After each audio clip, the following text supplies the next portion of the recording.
Basti! Eli!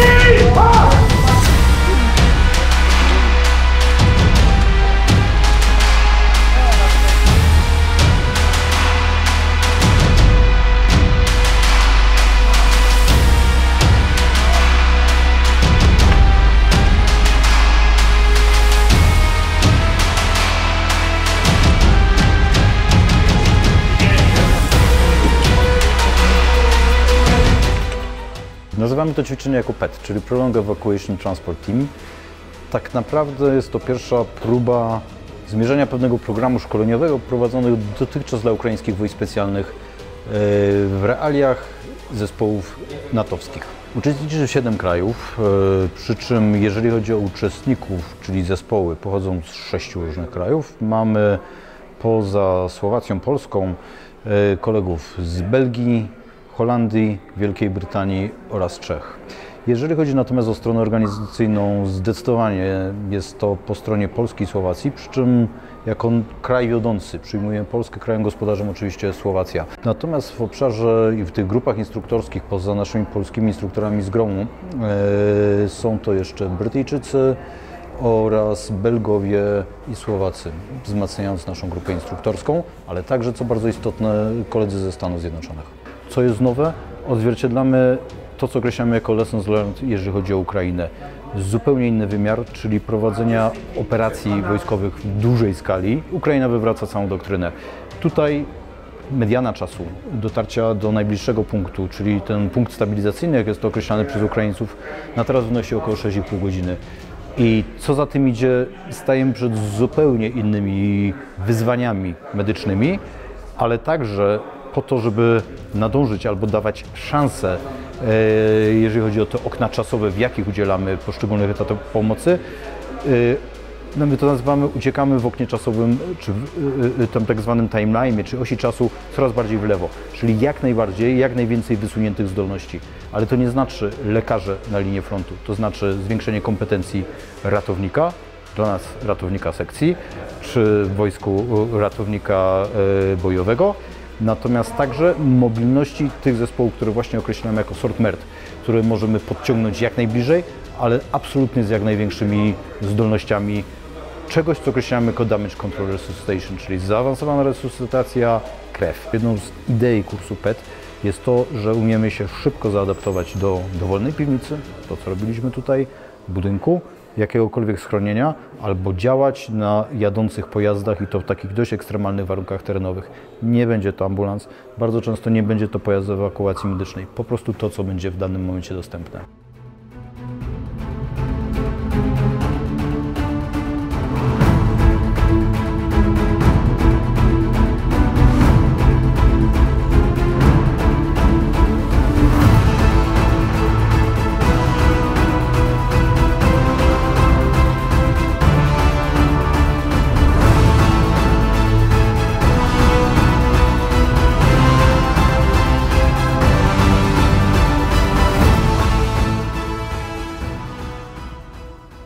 W tym ćwiczeniu chodziło przede wszystkim o to, żeby zespół zachował czujność przed dronami przeciwnika i w ten sposób dał szansę na przetrwanie dla samych siebie i uratowanie pacjenta.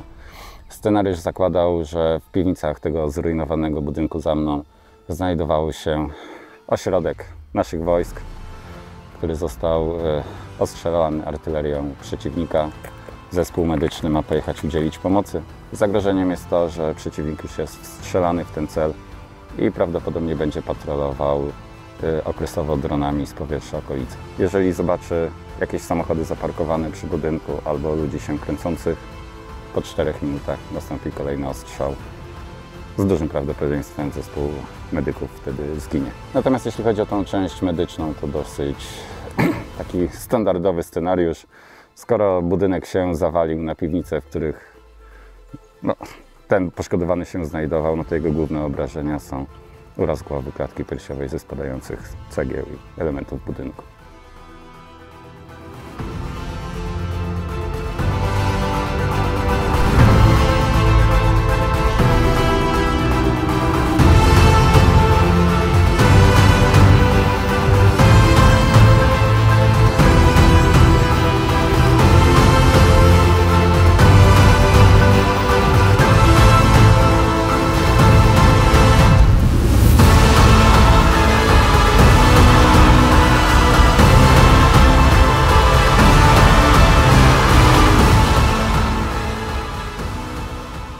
Głównym, najważniejszym wnioskiem jest to, że dotychczasowe standardy medycyny opracowane przez NATO w tego typu konflikcie nie będą działały.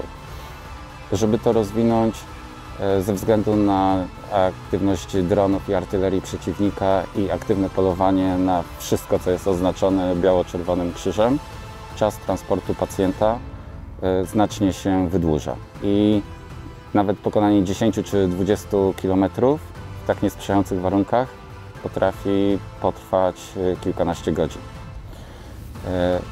Co więcej, jak ten pacjent już po tych kilkunastu godzinach trafi do szpitala, to tam też nie będzie czekał na niego zespół chirurgiczny gotowy do zoperowania, bo oni będą zajęci całym mnóstwem pacjentów przywiezionych z innych odcinków frontu. W związku z tym ten pacjent, jak trafi do szpitala, i tak będzie czekał kolejnych kilka godzin na swoją opiekę. Wniosek jest taki, że musimy pchnąć jak najwięcej czynności medycznych, zaawansowanych procedur do przodu, w tą strefę przedszpitalną pomiędzy szpitalem a frontem.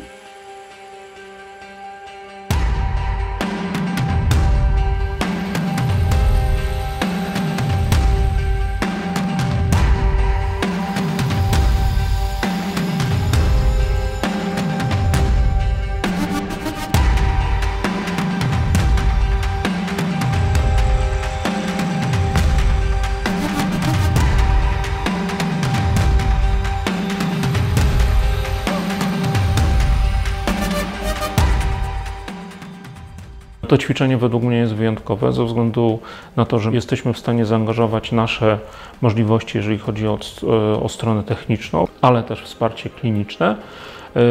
Dodatkowo pozwoli to na podstawie doświadczeń z konfliktu na Ukrainie lepiej przygotować się na potencjalny. Patrząc na to, co udaje nam się robić, odzwierciedla to faktyczne obrażenia, które w wyniku działań wojennych, w wyniku użycia środków bojowych mogą wystąpić u poszkodowanego.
This exercise has presented us with the opportunity to practice some of the things that we talk about a lot.